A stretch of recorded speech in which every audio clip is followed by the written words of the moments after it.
enfrentarse a la finitud. No es posible adentrarse demasiado en la cuestión de lo que significa la finitud de la vida humana y disponer de un tiempo finito en el planeta sin darse de bruces con el filósofo que, de todos los pensadores, más le ha dado vueltas al asunto de forma obsesiva, Martin Heidegger. Es una lástima, y por dos razones, la más llamativa, que durante más de una década, y desde 1933, Heidegger fue miembro de Carnet del Partido Nacional Socialista. La posible repercusión de ese hecho en su filosofía es una cuestión compleja y fascinante, pero que nos desviaría del tema. Así que vas a tener que decidir por ti mismo si esa decisión vital tan singularmente desafortunada de Heidegger invalida sus reflexiones acerca del modo en que tomamos decisiones vitales en general. La segunda razón es que leerle es casi imposible. Su obra abunda en expresiones sombrías como ser para la muerte, o desalejamiento, o quizá prefieras estar sentado para esta angustia ante el más propio, irrespectivo e insuperable poder ser. Por eso ninguna interpretación de la obra de Heidegger, lo que incluye por supuesto la mía, debería considerarse definitiva. Aunque hay algo que puede alegarse en su defensa en relación con este segundo cargo, el de resultar incomprensible. Y es que el lenguaje de cada día refleja nuestra forma cotidiana de ver las cosas. Pero Heidegger quiere deslizar las uñas por debajo de los elementos más básicos de la existencia, aquellos que apenas notamos de lo familiares que nos resultan, y extraerlos para que los inspeccionemos. Lo que implica hacer que las cosas dejen de ser familiares empleando términos que no nos sean familiares. De modo que uno trastabilla y avanza a trompicones por sus escritos, pero, a veces, precisamente por eso, se da de cabeza con la realidad. Arrojados al tiempo.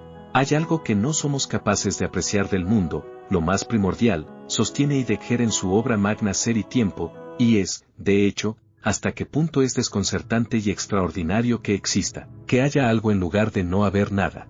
La mayoría de los filósofos y científicos dedican toda su trayectoria profesional a analizar cómo son las cosas, qué tipo de elementos existen, de dónde vienen, cómo se relacionan entre ellos, etc. Pero se nos ha olvidado asombrarnos de que las cosas existan, para empezar, que haya un mundo que mundea a nuestro alrededor, en palabras de Heidegger. Ese hecho, el hecho de que exista el ser, para empezar, es la cruda realidad con la cual todos debemos estar tropezando constantemente, en la espléndida frase de la autora Sarah Beckwell. Y, en cambio, casi siempre se nos pasa por alto. Tras centrar nuestra atención en el asunto de base que es el ser en sí mismo, Heidegger pasa a hablar a continuación de los humanos en concreto, y de nuestra forma particular de ser. ¿Qué significa para un ser humano existir? Me doy cuenta de que esto empieza a parecer un sketch cómico malo sobre filósofos absortos en salvajes abstracciones. Me temo que, antes de mejorar, va a ir a peor durante un par de párrafos. La respuesta de Heidegger es que nuestra existencia está ligada de forma inextricable a nuestro tiempo limitado. Tanto que, de hecho, los dos son sinónimos. Existir, para un ser humano, es sobre todo existir en el tiempo, en el periodo que transcurre desde el nacimiento y la muerte, con la certeza de que habrá un final, aunque no se pueda saber cuándo. Tendemos a decir que tenemos una cantidad limitada de tiempo, pero quizá tenga más sentido, desde la curiosa perspectiva de Heidegger, decir que somos una cantidad limitada de tiempo. Hasta ese punto lo limitado de nuestro tiempo nos define. Desde que Heidegger hizo esa afirmación, los filósofos han estado discutiendo sobre qué quiere decir exactamente que seamos tiempo, algunos incluso han afirmado que no quiere decir nada, de modo que no deberíamos empecinarnos en tratar de aclararlo con precisión. Basta con sacar de ello la idea de que cada momento de la existencia humana está impregnado de lo que Heidegger llama nuestra finitud. Nuestro tiempo limitado no es solo una de las cosas con las que tenemos que lidiar, sino que es lo que nos define como humanos antes de tener que lidiar con cualquier otra cosa. Antes de que pueda plantearme una sola pregunta sobre lo que debería hacer con mi tiempo, ya estoy sumergido en el tiempo, en este momento en particular, con mi particular historia de vida, que me ha hecho lo que soy y de la que nunca podré escapar.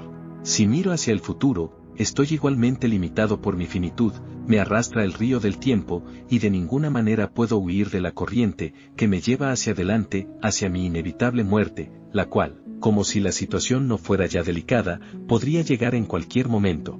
En esas circunstancias, cualquier decisión que tome sobre cómo emplear mi tiempo ya está limitada de una forma radical.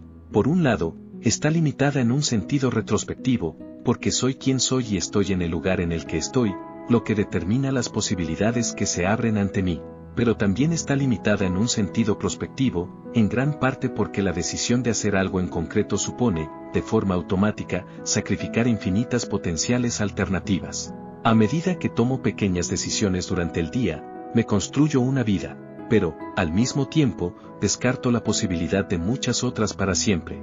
La palabra original en latín para decidir, decidere, significa cortar, en el sentido de eliminar alternativas, es prima hermana de palabras como homicidio o suicidio. Toda vida finita, incluso la mejor que puedas imaginar, es, por lo tanto, un decir adiós sin parar a otras posibilidades. Lo único que importa, con relación a todo este asunto de la finitud, es si estamos dispuestos a afrontarla o no. Y eso, para Heidegger, es el desafío fundamental de la existencia humana, puesto que la finitud define nuestras vidas. Él alega que vivir una vida verdaderamente auténtica, ser plenamente humano, significa enfrentarse a ese hecho.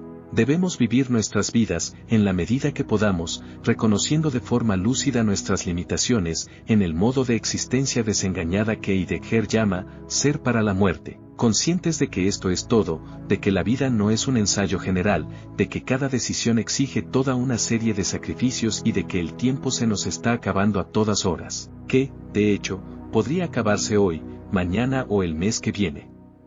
Así que no se trata solo de vivir cada día, como si fuera el último, como suele decirse. Porque el caso es que podría serlo. No es posible dar por seguro ni un solo momento del futuro. Por supuesto, desde cualquier perspectiva corriente, todo esto suena intolerablemente macabro y estresante. Pero, claro, en la medida en que consigues adoptar esa actitud ante la vida, ya no la estás viendo desde una perspectiva corriente y, al menos según Heidegger, macabra y estresante, es justo lo que esa perspectiva no es.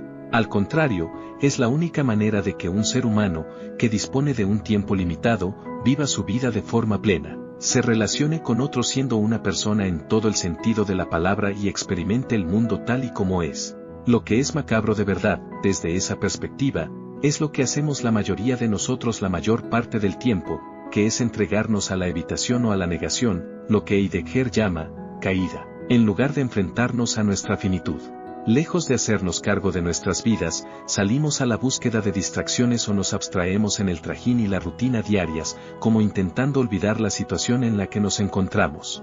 O tratamos de evitar la pavorosa responsabilidad de tener que decidir qué hacer con nuestro tiempo limitado diciéndonos a nosotros mismos que no podemos elegir, que tenemos que casarnos, conservar un trabajo que detestamos o cualquier otra cosa, solo porque es lo que toca. O, como hemos visto en el capítulo anterior, nos lanzamos a intentar hacerlo todo, lo que es inútil y no deja de ser otra manera de evitar la responsabilidad de decidir qué hacer con el tiempo de que disponemos, porque, si de verdad pudieras hacerlo todo, nunca tendrías que escoger entre posibilidades que se excluyen mutuamente. La vida es, por lo general, más cómoda cuando te dedicas a evitar así la verdad. Pero es una comodidad embrutecedora y mortífera. Solo enfrentándonos a nuestra finitud podremos embarcarnos en una relación de verdad auténtica con la vida. Despierta. En su libro de 2019 Esta vida, el filósofo sueco Martin Eklund aclara un poco el asunto y lo desmitifica al yuxtaponer la idea de enfrentarnos a nuestra finitud con la creencia religiosa en la vida eterna. Si de verdad creyeras que tu vida nunca va a acabar, argumenta, entonces nada importaría en realidad, porque no tendrías que enfrentarte jamás a la necesidad de decidir a qué dedicar una parte de tu preciado tiempo. Si yo creyera que mi vida iba a durar para siempre, sostiene Eklund, no actuaría como si hubiera algo en juego y no se apoderaría de mí la necesidad de hacer algo en concreto con mi tiempo. La eternidad sería soporífera, porque cada vez que pensaras en hacer o no algo, un día cualquiera, la respuesta sería, ¿qué más da? Al fin y al cabo, siempre habrá un mañana, y otro día después, y otro después de ese. Eklund cita un titular de la revista US Catholic que parece escrito por un devoto creyente al que acaba de asaltarle una duda atroz: ¿será el cielo un lugar aburrido? A modo de contraste, Eklund describe las vacaciones anuales con su extensa familia en una casa de la costa báltica de Suecia, azotada por el viento. Forma parte intrínseca del valor de esa experiencia, señala, el hecho de que no podrá vivirla siempre, que sus familiares tampoco, y que sus relaciones con su familia son, por lo tanto, también temporales. Incluso la línea de la costa, en su estado actual, es un fenómeno pasajero, porque sigue emergiendo tierra firme del retroceso de 12.000 años de los glaciares de la región. Si Eklund tuviera por delante un número infinito de esas vacaciones de verano, ninguna de ellas tendría nada especial. Es la garantía de que, sin ninguna duda, no disfrutará de una infinidad de veranos, lo que hace que valgan la pena. De hecho, es solo desde esa posición de darle valor a lo que es limitado por ser limitado, por lo que, alega Eklund, es posible sentir preocupación por el impacto de peligros colectivos como el cambio climático, que está transformando el paisaje de su país. Si nuestra existencia terrenal fuera solo el preludio de una eternidad en el cielo, las amenazas que pesaran sobre esa existencia no tendrían ninguna importancia a efectos prácticos. Por supuesto, si no eres religioso, y puede que incluso aunque lo seas, tal vez no creas de forma literal en la vida eterna. Pero cualquiera que deje pasar los días sin enfrentarse a la verdad de su finitud, convenciéndose a sí mismo, a un nivel subconsciente, de que dispone de todo el tiempo del mundo, o bien de que podrá embutir una infinita cantidad de cosas en el tiempo que tiene por delante, está en cierto modo en el mismo barco, y está negándose a aceptar que su tiempo es limitado, por lo que, a la hora de decidir cómo emplear una determinada cantidad de ese tiempo, para esa persona no hay en realidad nada en juego. Es al enfrentarnos de forma consciente a la certeza de la muerte, y a lo que se desprende de esa certeza, cuando nos hacemos verdaderamente presentes en nuestras vidas. Es la perla de sabiduría que se esconde en el lugar común del famoso que asegura que pasar un cáncer es, lo mejor, que le ha ocurrido. La enfermedad ha impulsado a esa persona a un modo de vivir más auténtico, en el que todo parece de repente tener un significado más vívido. Esa clase de historias a veces hacen que parezca que hay gente que de verdad es más feliz tras enfrentarse a la muerte, lo que no es el caso. Más feliz, está claro que no es la expresión que mejor describe las nuevas capas de profundidad que se le añaden a la vida cuando aceptas, en lo más profundo de tu ser, el hecho de que vas a morir y de que tu tiempo es muy limitado. Pero sí que las cosas se vuelven más reales. Como recuerda en su libro de memorias el iceberg, la escultora británica Marian Coutts estaba llevando a su hijo de 2 años a conocer a su nueva cuidadora cuando su marido, el crítico de arte Tom Lubbock, fue a buscarla y le dijo que tenía un tumor cerebral maligno, del que moriría 3 años después. Ha pasado algo. Una noticia. Nos han dado un diagnóstico que tiene categoría de acontecimiento. La noticia marca una ruptura con lo que estaba pasando hasta entonces, limpia, completa y total, salvo en un aspecto. Parece que, tras el acontecimiento, hemos tomado la decisión de seguir. Nuestra unidad familiar permanece intacta. Aprendemos algo, somos mortales. Puedes decir que lo sabes, pero no lo sabes. La noticia encaja perfectamente entre un momento y otro. ¿No creías que pudiera haber un hueco para algo así? Es como si hubiera una nueva ley física hecha a medida para nosotros, absoluta, como el resto, pero aterradoramente desenfadada. Es una ley de la percepción. Dice, lo perderás todo hasta donde te alcance la vista. Quizá no haga falta decirlo, pero no es que un diagnóstico terminal o un duelo o cualquier otro encuentro con la muerte sea de algún modo bueno o deseable o, valga la pena. Lo que ocurre es que ese tipo de experiencias, aunque siempre sean poco gratas, a menudo hace que quien las padece adquiera una nueva relación con el tiempo, más honesta. La cuestión es si no deberíamos alcanzar al menos un poco de esa misma perspectiva sin tener que experimentar una pérdida atroz. Muchos escritores han tratado de transmitir la particular calidad que ese modo de existir infunde a la vida, porque aunque no se sea más feliz, tampoco se está más triste. Puedes llamarlo tristeza luminosa, como hace el sacerdote y escritor Richard Rohr, gozo obstinado, el poeta Jack Gilbert, o alegría sobria, el estudioso de Heidegger Bruce Ballard. O puedes llamarlo descubrir al fin lo que es de verdad la vida, y la cruda realidad de nuestras limitadas semanas. Vivimos un tiempo prestado. Llegados a este punto, tengo que confesar que, desafortunadamente, yo no vivo mi vida diaria en un estado permanente de aceptación inquebrantable de mi mortalidad. Quizá nadie viva así.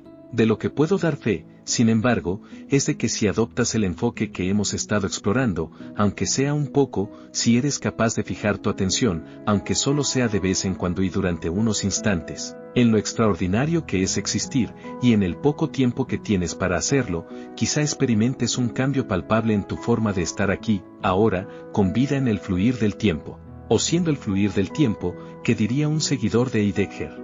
Desde un punto de vista cotidiano, que la vida tenga límites parece un insulto terrible, una especie de afrenta personal, como si te robaran el tiempo, en palabras de un especialista en la materia. Ahí estabas tú, planeando vivir para siempre, como decía Woody Allen, no en los corazones de tus compatriotas, sino en tu piso, y tiene que llegar la mortalidad y dejarte sin la vida que te correspondía.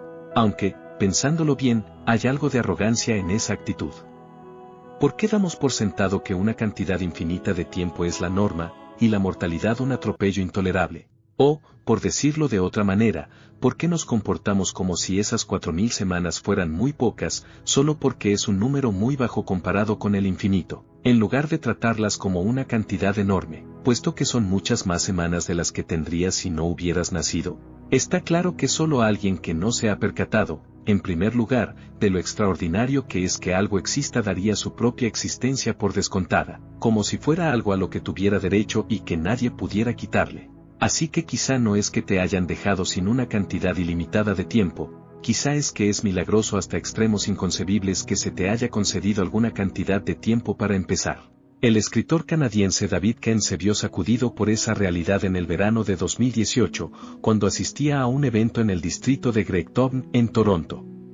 La velada no tuvo nada de especial. Llegué temprano, recuerda, así que estuve un rato en un parque cercano y luego me paseé entre las tiendas y restaurantes de Danforth Avenue.